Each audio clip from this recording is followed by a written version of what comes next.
नमस्कार। रेडियो हिंदुस्तान के मेरे प्यारे श्रोतागण साथियों, आज मैं उमा प्रभाकरण अपने पंडोरा बॉक्स से जो कहानी लेकर आई हूँ, दरअसल यह कहानी मैंने 3rd स्टैंडर्ड में पढ़ी थी। तब मुझे किसी प्रतियोगिता में अव्वल आने के कारण स्कूल की ओर से एक पुस्तक पुरस्कार मिला था। यह कहानी उसी पुस्तक से ली गई है। कहानी का नाम है गेहूं की बाली। न मेरे दोस्तों, ये न समझें कि यह कहानी केवल बच्चों के लिए है। यह कहानी बड़ों के लिए भी है, इसीलिए तो लेकर आई हूँ।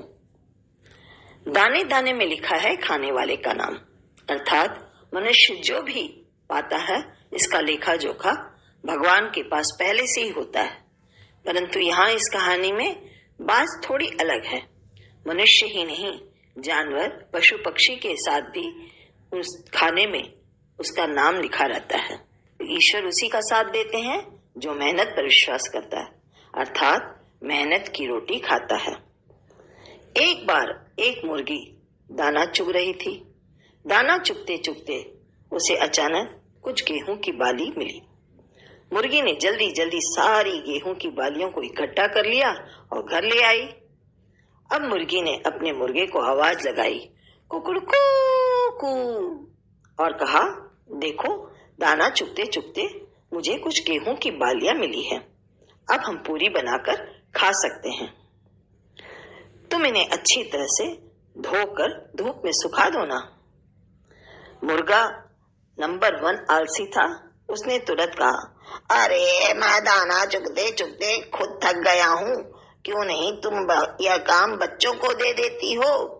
वो भी तो कर सकते हैं, वो भी तो बड़े हो गए हैं। मुर्गी जानती थी उसका पति नंबर 1 आलसी है। वह सीधे बच्चों के पास गई।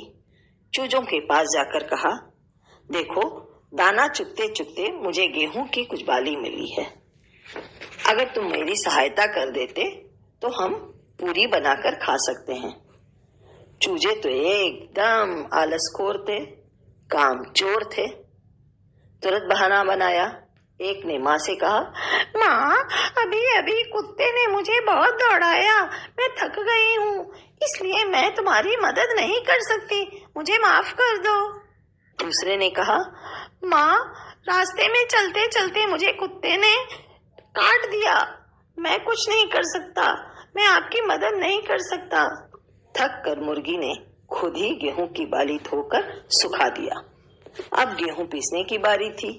एक बार फिर मुर्गी ने अपने पति, अपने चूजों से सहायता मांगी, परंतु जैसा पहली बार उन्होंने किया, दूसरी बार भी मना कर दिया।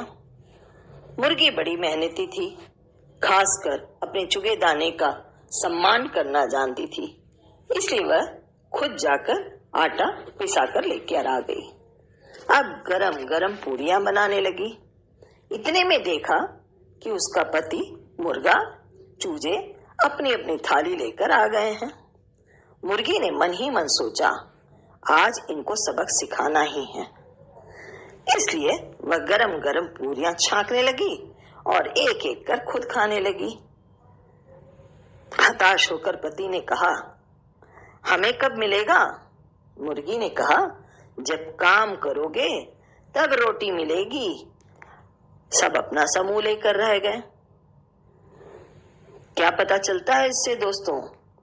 माना कि यह कहानी मात्र है, परंतु उतनी ही सच्ची जितनी हमारी सोच। अधिकतर घरों में घर का मुखिया ही सारे काम करता है, न केवल रुपया कमाता है, बल्कि मशीन बनकर सारा काम करते रह जाता है, जबकि ऐसा नहीं होना चाहिए। घर का प्रत्येक व्यक्ति अपनी अपनी उम्र के हिसाब से अपनी जिम्मेदारी को समझे तो घर के काम आराम से हो जाएंगे और घर भी सुंदर रहेगा। आज के लिए बस इतना ही दोस्तों। मैं उमा प्रभाकरण कल फिर मिलूंगी एक नई कहानी, एक नई सोच के साथ। तब तक सुनते रहिए रेडियो हिंदुस्तान।